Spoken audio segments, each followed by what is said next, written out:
Knit fabrics and knit sewing patterns are enjoying a resurgence in popularity. Plus, the fabric options are varied and very exciting. If you're new to sewing or it's been a while since you've sewn knits, I'd like to pass along tips to build your sewing confidence. Begin with a simple pattern. Let the fabric be the focal point. Then, learn the streamlined ways to stitch or serge the seams. You'll see that I don't like to over-sew the fabric. Less is more when it comes to sewing knits. Sew knits with confidence. That's what's coming up next on Sewing with Nancy. Sewing with Nancy. Celebrating 30 years of sewing and quilting with Nancy Zieman is made possible by Baby Lock, a complete line of sewing, quilting, and embroidery machines and sergers. Baby Lock, for the love of sewing. Madeira, specializing in embroidery, quilting, and special effects threads because creativity is never black and white. Koala Studios, fine sewing furniture custom built in America. Clover, makers of sewing, knitting, quilting, and embroidery products for over 25 years. Experience the Clover difference. Amazing Designs and Class A Needles. Let's start by looking at the types of knits, just some of the types of knits, varied, different weights, different amounts of stretch. This is a crepe knit. Most knits have the greatest stretch in the cross grain, and the length grain has stretch but it's more stable. To test the amount of stretch, I fold the crosswise fabric, just make a fold, and if I would stretch 3 inches of fabric, here's from 0 to 3, and it would go, this goes to 6 inches, of course that's 100% stretch. Most knit fabrics and patterns will call at least for 50, and some of the more stable ones, like a jacket, will call for 25% stretch. So you can just check the crosswise stretch. An interlock knit looks almost the same on both sides, doesn't have as much stretch, about 50% stretch, and the length of it is very stable. A ponte knit is heavy and used for jackets or skirts, and again has about 25% stretch. Sweatshirts, sweatshirt fleece, looks like a very stable fabric, and of course it has the comfiness on the inside. A slinky knit, fun to work with, use very streamlined patterns, stretches almost more than 100%, and drapes very well. A single knit is probably my least favorite to sew because it's so lightweight. It will always curl to the right side, so you know which is the right from the wrong side. Regardless of the type of fabric you're working with, and there are more knits than I have shown you here, but they're the common ones. Regardless of the type, you're going to use many of the same seams. On some knits, you'll be able to just use a straight stitch or a wobble stitch, a very slight zigzag, or straight and zigzag combined. To know which you should use, do a little testing. And I like to test it out on the crosswise grain, because the one with the greatest stretch, because if it's going to, the stitches will pop, then I'll know at this time. In my machine, I have a stretch needle, size 75 stretch needle is my favorite. All-purpose thread works well. And I have my machine set just for a straight stitch. Some patterns call for 5/8 of an inch seams. Others are quarter. So you'll have to check your knit pattern, whatever seam allowance width it has allowed. And now you test. And a crosswise grain, if you have a straight stitch and it pops, you're not going to use that one. It wouldn't work very well. But do this test. If you do not have a serger, change your machine, your zigzag, to a wobble stitch, a technique that I've learned from quilting from Betty Cotton. And it's a very narrow zigzag, and it will build in stretch. So as I'm stitching, you'll see that this will build in extra give. And then when you stretch it, it does have give because of that zigzag allowed in the seam. Serger, if you have a 3-thread serger, 4-thread serger, always pin in the crosswise. Pin in the crosswise grain, and so that it is parallel to the cut edge. Before actually serging, let's check the setup. I have a 3/4 thread or a 4-thread serger. upper looper, lower looper, and 2 needles. Would like a 1/4 of an inch seam allowance, and the sergers are set up at the M setting. You'll see it on the dial for the width. The M will give you a 1/4 of an inch. For the length, set it at 3. Now, if your pattern has 1/4 of an inch seam allowances, then simply guide the fabric along the blade, because that will give you that automatic 1/4 of an inch seam allowance. If you have 5/8 of an inch seam allowances, then there's a guide on your serger for the left needle. I have the left needle, and there I would guide the fabric so that some of the fabric would be trimmed off. And with a serger, then you have a lot of stretch in here. Now, if it's a shoulder seam, it's probably too much stretch, because if you're taking your garment on and off a lot, that shoulder seam may bow out of shape. So what we recommend is to serge elastic in the shoulder. Just serge over clear elastic. And I'll do this on this next sample. I don't cut the elastic until I'm finished serging. So this time I'm going to make believe I have a 5/8 of an inch seam allowance, and then place the clear elastic underneath the needle area, slip it underneath, and then as I'm serging, I can serge over the elastic. And you can see I'm trimmed off, and then you can cut the elastic when you're done. Then after you've serged, you have the stretch and build in, and it relaxes, and it's perfect. Some simple tips on sewing or serging knits. Add a quick yet clean finish to the neckline, sleeve, or any other outer edge. In this knit combo called the Monterey Knit Collection, the sewing is very minimal. Since the knits are the ultimate no-ravel fabric, you'll quickly build up your sewing skills and gain stitching confidence. When preparing this series, I thought, is this too simple to share? Because once you know how to do the seams, you can do the hem, the neckline edge, the sleeve edge, but I think it's worth repeating. And just to give you the confidence that to sew a knit top, a skirt, whatever you may be working with, it is about as easy as it can be. You can serge the edges, turn it under, and top stitch. You could also clean finish the edge with ribbing, or add some extra support around a neckline with clear elastic. Just to give you the confidence, I'm going to go through these basics. Now the hemline, whether you have a 1/4 of an inch hem or a 1 inch hem, the idea, the concept is the same. I do like to finish the edge, if you own a serger, to finish the edge of a knit. It may not ravel, but it helps, the pressing helps it give some stability. If you don't have a serger, you could just zigzag the edge. Again, for a little bit of stability. I always press, and before pinning the hem, I like to pre-press it. This would have a 1 inch hem, and you're going to have a much larger fabric piece than I have, but this shows the concept. You can pin and then do the wobble stitch from the right side. Now that wobble stitch is so common and so needed for working with knits, because it just looks like a straight stitch, but it has the give that will be needed, perhaps around the sleeve or around the neckline. And again, you're going to be sewing in a circle. It's just easier for me to share this with you. And I made the stitch a little bit wider so you could see it kind of wobbling in there, but it has built-in stretch. We use clear elastic in the shoulder seam. You can also use it around the neckline. My top, for example, has the clear elastic around the neckline. And many ready-to-wear tops have this elastic in that area. You would sew the shoulder seams, the front and to the back. I'm going to be working with a flat piece so that you can see it a little bit more clearly. And from the wrong side of the fabric, and most necklines have a 1/4 of an inch finish around the edge. If not, that's what I would recommend putting. And you can start with the elastic a little bit longer than you need, because it gives you something to hold on to. And then from the wrong side, try a 1-to-1 ratio. Just wobble stitch that around. And it does give, because it's wide, a little extra edge for you to turn. So you're going to stitch this around, and you'll be going in a circle, not a flat. And then turn to the right side. And after I cut the thread, let me cut it, then I can cut off the extra length.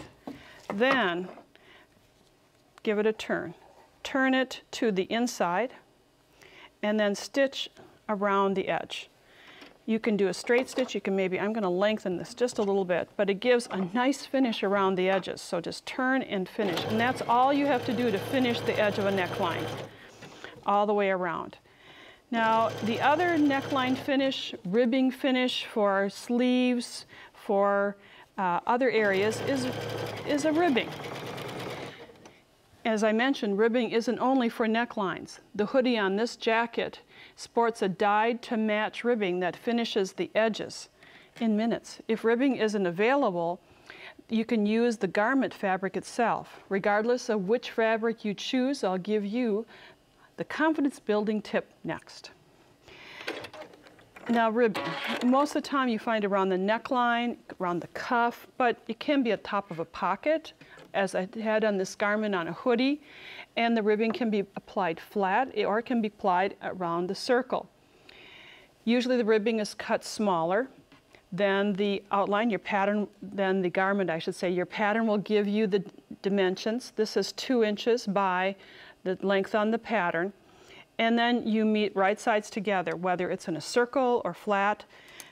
Because the ribbing is cut smaller, I've marked the center point of the ribbing and the center point of the little hoodie. And then using the wobble stitch or serger, and because I'm set up right here, I'll just put it on and stretching with the ribbing on the top.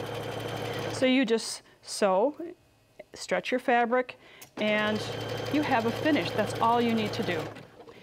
I'll show you the serge sample once again, press it to the right side, and that's another finish.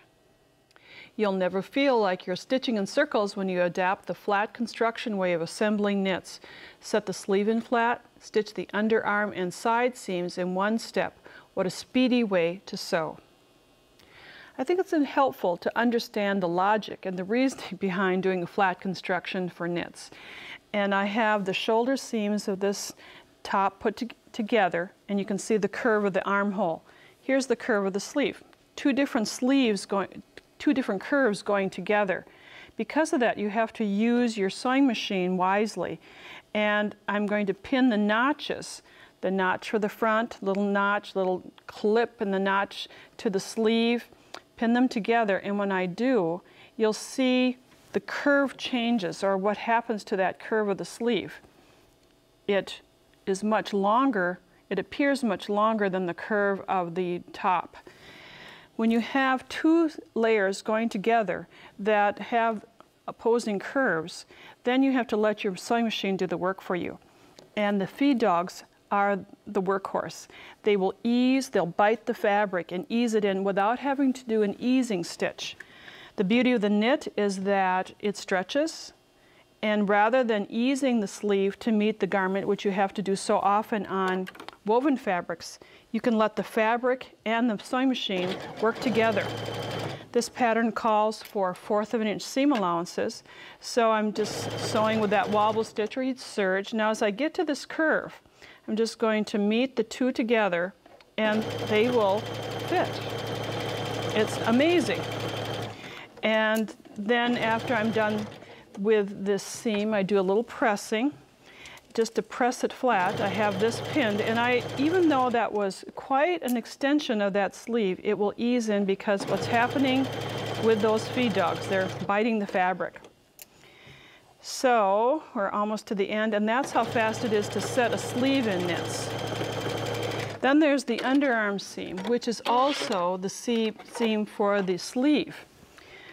Now this is pretty simple to explain this, it's just really have to look at it to see. Here's the sleeve set in, and then of course the underarm. After pressing this area with 1/4 of an inch seam allowances, it makes it even easier. Generally I like to stagger, have one seam, underarm seam going one direction, the other going in the other direction. And I'm just going to pin it together to show you. You would start to sew from the underarm of the sleeve, and sew continuously, and I'll grab the fabric together to the hem. So it's one long felled swoop. And you have a seam. So the sleeve has been set in, seam stitched in 2 seams. knit hems and edges don't have to be boring, use a double needle or even fusible web for trendy hem finishes. The featured pattern, the Newport Pullover, shows a two-toned hem, accomplished with the help of fusible web. I told you this is simple sewing. Fusible web, straight stitching, a little serging can get you a long way because the patterns are simple, the fabric drapes well. So around the neckline of this boat neck top, the sleeves as well as the asymmetrical hem has the two-tone look. We're going to do more of this in the second program of the series, working with adding different fabrics, but knit on knit is great. You could top stitch the hem with a two-tone, or you could use a double needle. Let's first talk about the double needle. Here's a sample just showing 2 rows of parallel stitching. On the flip side is a zigzag. The bobbin goes between the 2 needles, gives it stretch, and is a great hemming technique.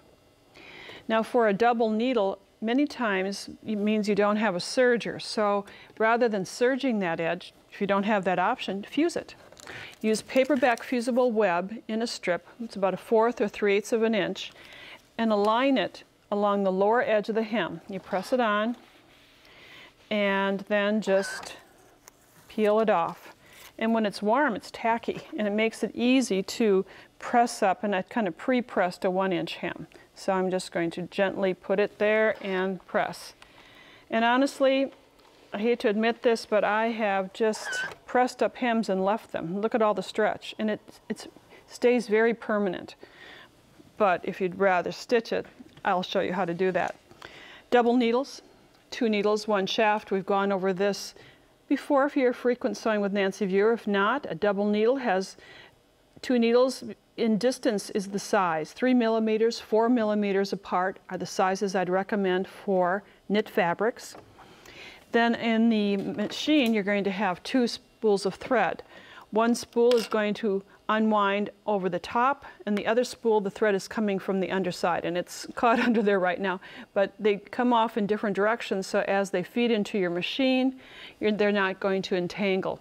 Just a simple tip. Now, I sometimes, when working with a double needle, especially a wide double needle, just slightly loosen the tension, a dot or two, a notch or two. And that will prevent tunneling and just straight stitching, and I'll show you what tunneling is in a minute. But if you can straight stitch, you can double needle stitch, because I'll just show this a little bit right now. So a little bit, it's just straight stitching, and it looks professional because the needles give it parallel.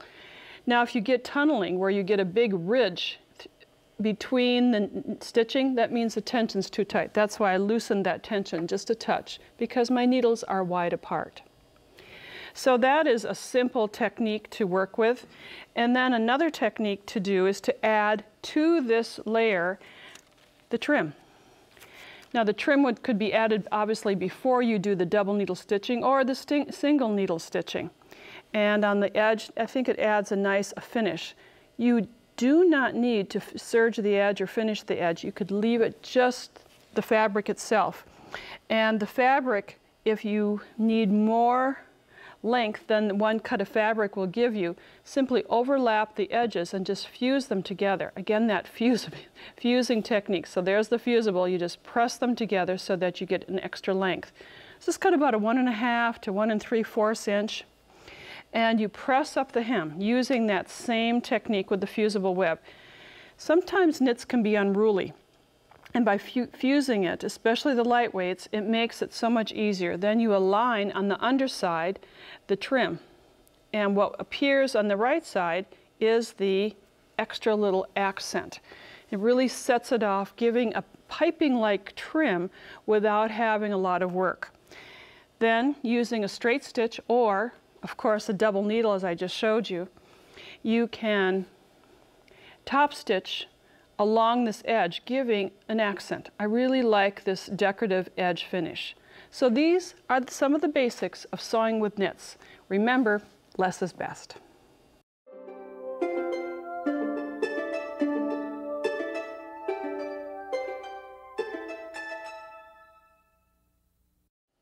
When Alzheimer's disease affects a family member, it often holds the family captive in caregiving responsibilities. My Nancy's Corner guest was fortunate. The disease that fractured her mother brought their family together through the healing process of sewing aprons. Please welcome Gwen O'Leary, who joins us via Skype. Gwen, thanks for joining us on Sewing with Nancy. Thank you, Nancy. It's fun to be here with you. Well, it's a fascinating story. Tell us how you and your mom started sewing aprons, and why. Well, it started when the last winter that I cared for my mother as she suffered from Alzheimer's. I arrived in Florida with a wonderful apron pattern, and I thought I could keep myself busy sewing aprons. I never expected that my mom could also still accomplish some sewing tasks. And once she found out that I was sewing, she wanted to be involved. And she was such a great sewer. And she also worked hard all her life and always wanted something important to do.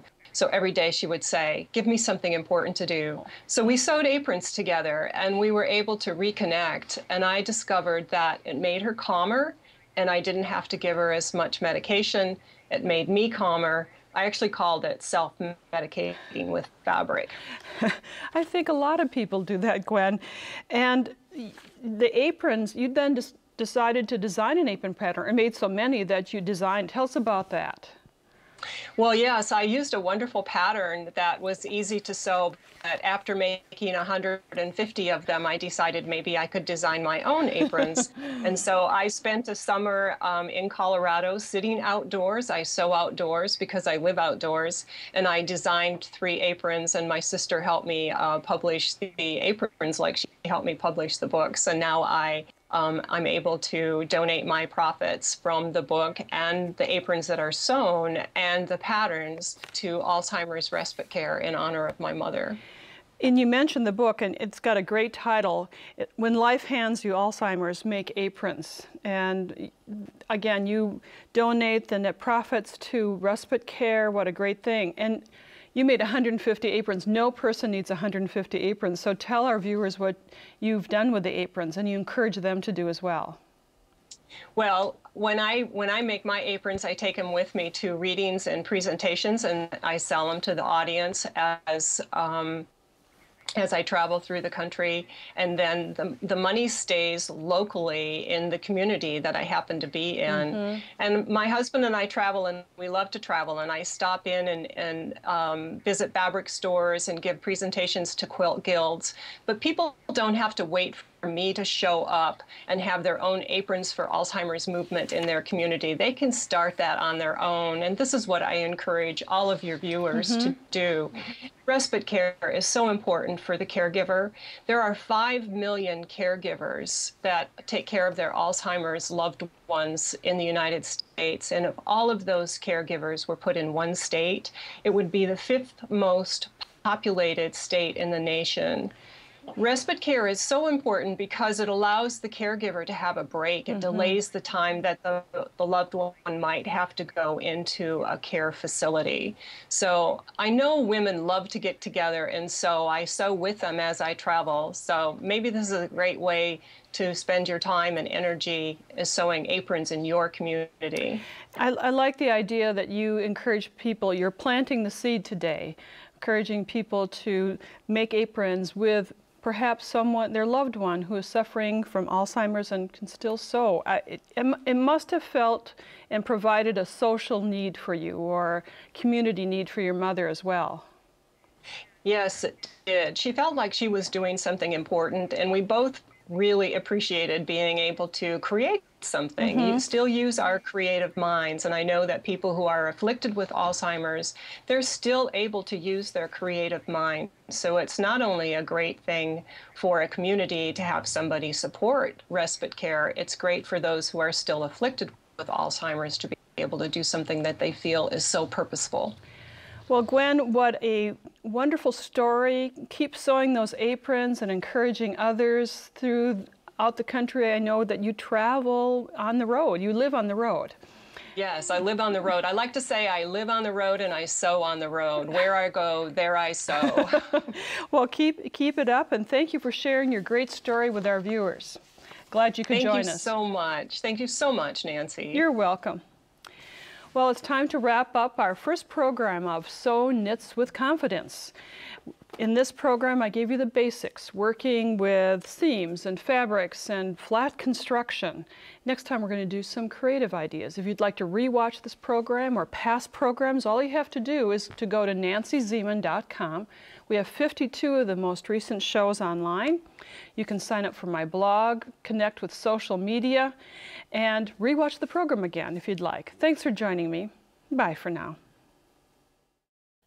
Nancy has written a full-color, fully illustrated book entitled Sew Knits with Confidence that includes all the information featured in this series. It's $14.99 plus shipping and handling. To order the book, call 800-336-8373 or visit our website at sewingwithNancy.com/2624. Order item number W8767. Sew Knits with Confidence. Credit card orders only. To pay by check or money order, call the number on the screen for details. Visit Nancy's website at nancyzieman.com to see additional episodes, Nancy's blog, and more. Sewing with Nancy, celebrating 30 years of sewing and quilting with Nancy Zieman, has been brought to you by Baby Lock, Madeira Threads, Koala Studios, Clover, Amazing Designs and Class A Needles. Closed captioning funding provided by Oliso.